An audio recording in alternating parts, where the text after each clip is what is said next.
Hello everyone, and welcome to my first live coloring video. I've never done this before, so I hope you'll bear with me.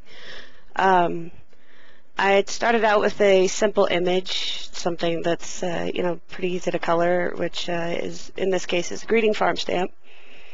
My first Copic color is E4 because I like to color backwards and color with the darkest color first, and then move towards the lightest colors. You'll see I keep forgetting to show you the cap of the marker, but I'll try and recite them for you here. Right now I'm just doing the shadows and making a little shadow for his nose, and then I'm reaching for E11 to blend some of that dark shadow out and into his face.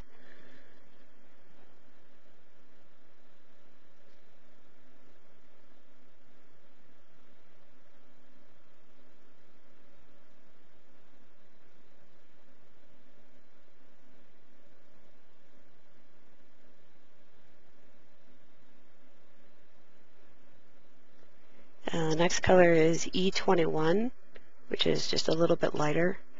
He doesn't have a whole lot of skin, it's just his face, so it makes it pretty simple to go on. And again, just blending in the previous color. It's still wet because I'm working pretty fast here. I'm working in about 4-minute chunks to try and keep up with the way that my camera wants to record.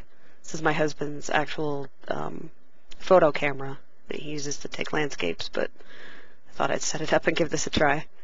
Next is E51. This is the second to last lightest color. So I'm going to try and cover in most of his face at this point and really define that little shadow over his nose so it looks like he has a nose, but not too much of one. I kind of want to make it like a little bump instead of defining a curve,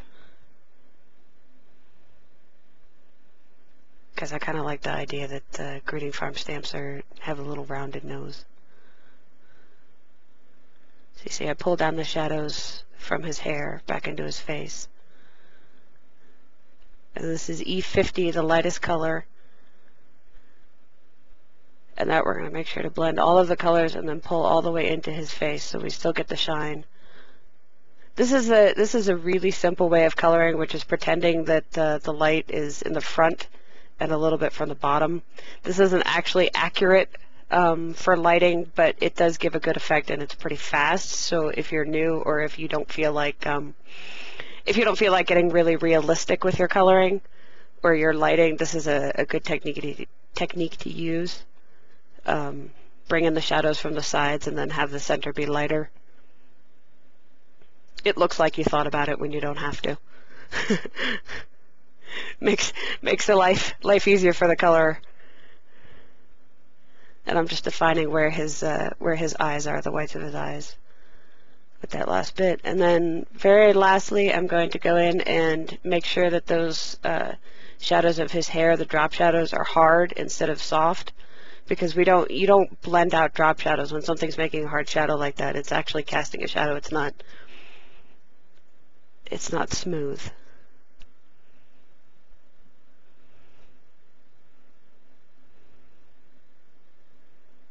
And like I said, I didn't really define where the light's coming from, so I basically just traced along his hair.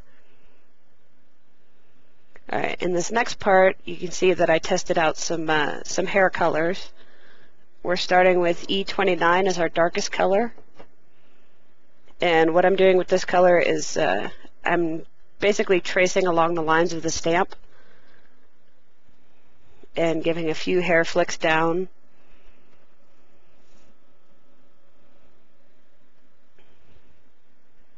Again, this is a simple way to color and to get definition without putting too much thought into it. The artist already put lines there for you, so you might as well, trace them sometimes. Work with what you got when you don't want to, spend a lot of time. Or like I said, I didn't have a whole lot of time in these sections of the video, so I wanted to make something that looks good, but wasn't too complicated. So yeah, I'm trying to follow the lines and then flick upwards. You see at the end how I pick the pen up. It's with a flick on the end of it to try and get some definition into the hair.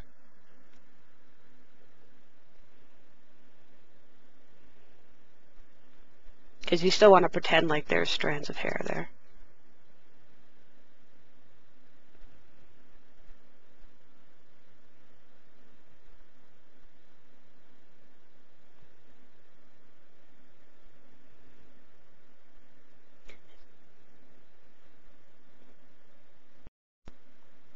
You have to forgive me if my recording gets a little weird. I do have to stop and cough at occasional intervals. For this color, it's E39, which is the next lightest color, or the next darkest color, rather. And with this one, I'm still tracing the lines that I just made, but pulling them down a little bit further, because we want to end up coloring that, or covering that big space in his hair. So with each successive color, we pull further and further down into the white until we cover it all.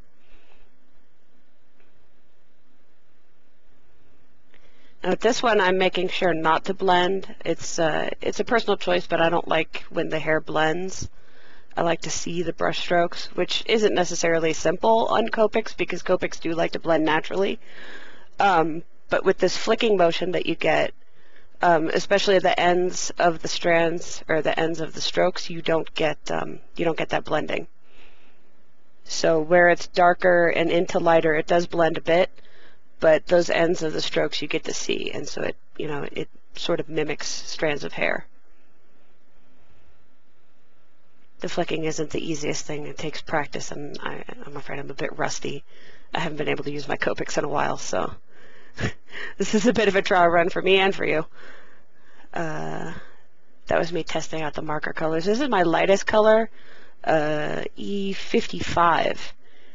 I'm just coloring the whole part of the white to try and fill that in so that I don't accidentally end up coloring over it with the next color. So you can see I fill in all the white and get rid of it. Some people like to leave the white. I think it's a sort of an anime choice.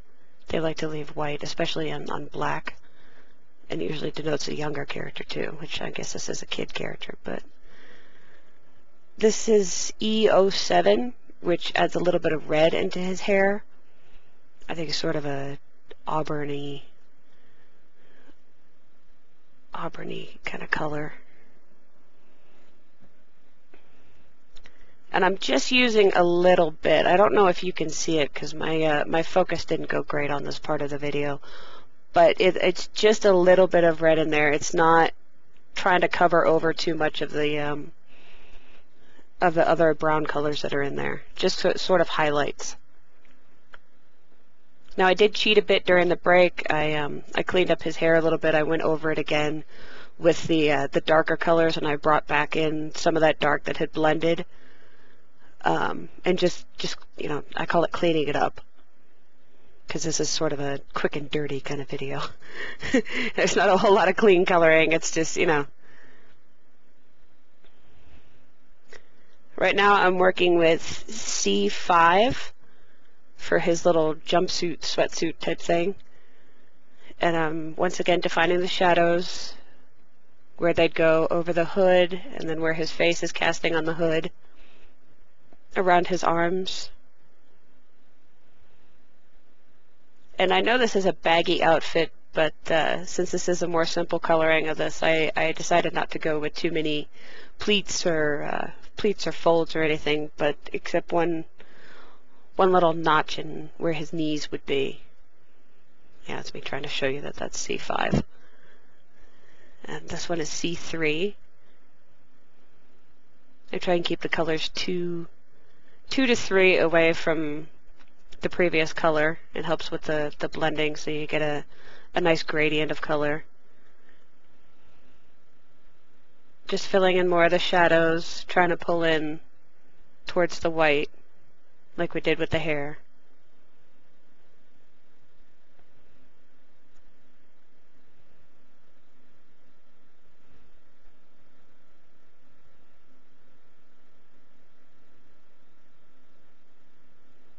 Blending in with the C5 so that we get a nice transition between the colors.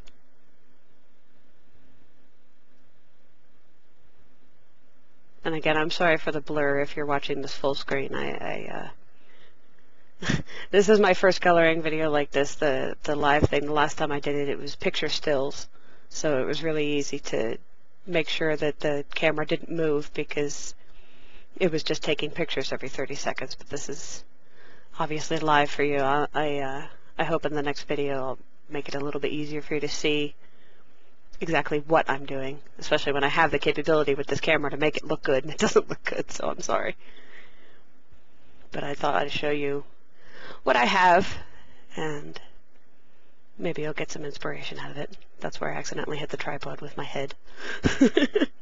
I'm sorry, my head's in this too. I tried to frame it correctly, but I seem to lean very close to the image, which helps me get the details, but it's not so great for video. Here I'm just using C1 to fill in the rest of the white and to blend the other colors. For this image, I'm cutting it out for putting it on the card, so I'm not really worried about going outside of the lines. There's a little line of gray right next to the blue that just kind of got chopped up, but obviously since I'm going to cut it out, nobody will notice that I went out of the lines there. I probably shouldn't have even told you. I'm just defining a little bit more of the dark color with the C5. And then coming in and filling in that pinstripe with, what is it, B24. You could make a gradient color on this too and add in some B29 or B26, but I chose to keep it simple. I'm going to put some on his sneakers. The stamping on this didn't come out great, so I might actually go over, especially his shoes, with a darker color. And here I'm just putting light bits of C1 into the white to make it look like shadows, so it's not just completely plain. And then lastly, I'm going to take a colored pencil from my, what are they called? My Pablos. Caranda Ash Pablos, there you are. To make the irises of his eyes. I would do it with the marker. I have done before, but my medication makes my hand shake, and I didn't want to take the risk of screwing up his eyes after doing all of this for you.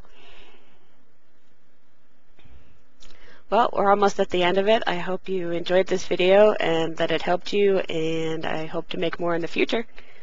So thank you all for watching, and please subscribe to my channel if you enjoy my work. And visit www.erinkelly.com for more images.